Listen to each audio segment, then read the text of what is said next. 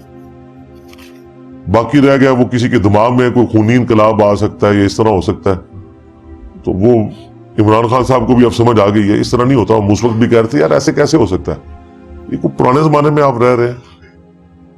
وہ جو انقلاب آتے تھے نا وہ امپائرز کے خلاف, شہنشاہوں کے خلاف آتے تھے انقلاب.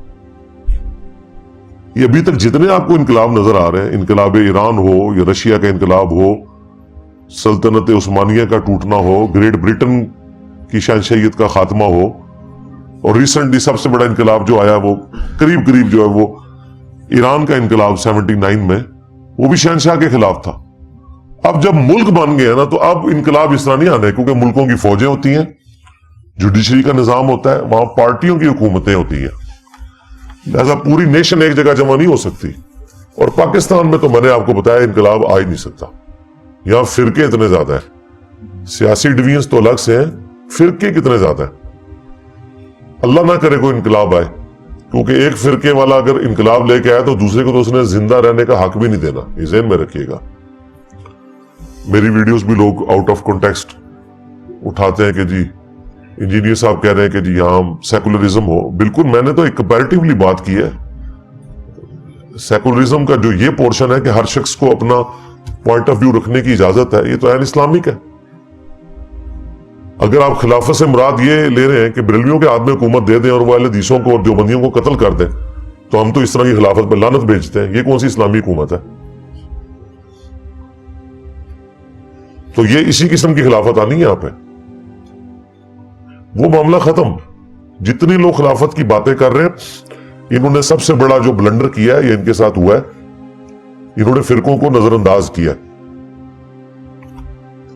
اب فرقوں کی خلافت ہوگی, اسلام کی خلافت کبھی بھی نہیں آئے گی, الا یہ کہ اللہ تعالیٰ کی کوئی غیبی تائید ہو جائے. امام مہدی علیہ السلام والا معاملہ, اس سے پہلے مجھے کوئی ایسی چیز نظر نہیں آ رہی جب تک فرقہ واریت ختم نہیں ہوتی. تو پہلا جو مرض ہے وہ فرقہ واریت ہے, اس کو ایڈریس کرنے کی ضرورت ہے. جب اس کو آپ ایڈریس کریں گے باقی سارے مسئلے خود بخود ایڈریس ہو جائیں گے. یعنی اسلام کے پوائنٹ آف ویو سے میں بات کر رہا ہوں. تو باقی اگر وہ اسلام کو آپ اس میں سے سائیڈ پہ کریں اگر, اور فرقہ وارانہ ایشوز کو سائیڈ پہ کریں, جب تک گورے ہمارے اوپر حکمران تھے اس وقت تو سنی شیعہ فساد نہیں ہوتے تھے, کیونکہ دونوں ہی غلام تھے, حکومت کسی کے ہاتھ میں نہیں تھی, تو ایک مشترکہ کاز کے لیے لگے ہوئے تھے. جیسے ہی اپنا ملک ملا ہے تو آپس میں لڑنا شروع کر دیا. آپ نے جز رفع الیدین کی پہلی حدیث بیان کی ہے, اس میں ایک راوی ہے عبد الرحمن بن زیاد, ضعیف ہے. اس پر آپ کا کیا موقف ہے؟ میرے بھائی یہ جو حضرت علی علیہ السلام والی حدیث ہے, یہ حدیث جامعہ ترمذی اور سنن ابن ماجہ میں بھی موجود ہے, اور آپ جس راوی کی بات کر رہے ہیں جمہور کے نزدیک ثقہ اور صدوق راوی ہے. اس طرح جو چند ایک اقوال ہوتے ہیں نا کسی راوی کے بارے میں, وہ تو بخاری کے کئی راویوں کے بارے میں بھی ہیں, خود امام بخاری کے بارے میں بھی لوگوں کی رائے موجود ہے. اس طرح کرنے سے حدیثیں ضعیف نہیں ہو جاتی ہیں, ورنہ تو دنیا میں کوئی حدیث بھی نہیں بچے گی. ٹھیک ہے, اصول حدیث کے اوپر معاملات کو دیکھا جاتا, ورنہ تو کئی صحابہ کرام کی حدیثیں بھی پھر ریجیکٹ کر دیں ہم ان کے اعمال کی وجہ سے. نہیں, ان کا اعمال اللہ کے سپرد ہے, حدیث کے معاملے میں ان کی جو سچائی ہے اس کو ایکسیپٹ کیا جائے گا. تو بعد کے لوگوں کے بارے میں بھی یہی ہے, حدیث کا معاملہ بالکل ایک ڈیفرنٹ ہے. اس کے اوپر آپ میری ایک ویڈیو بھی دیکھ لیں کہ محدثین نے حضرت معاویہ رضی اللہ تعالیٰ کی احادیث کیوں لی ہے.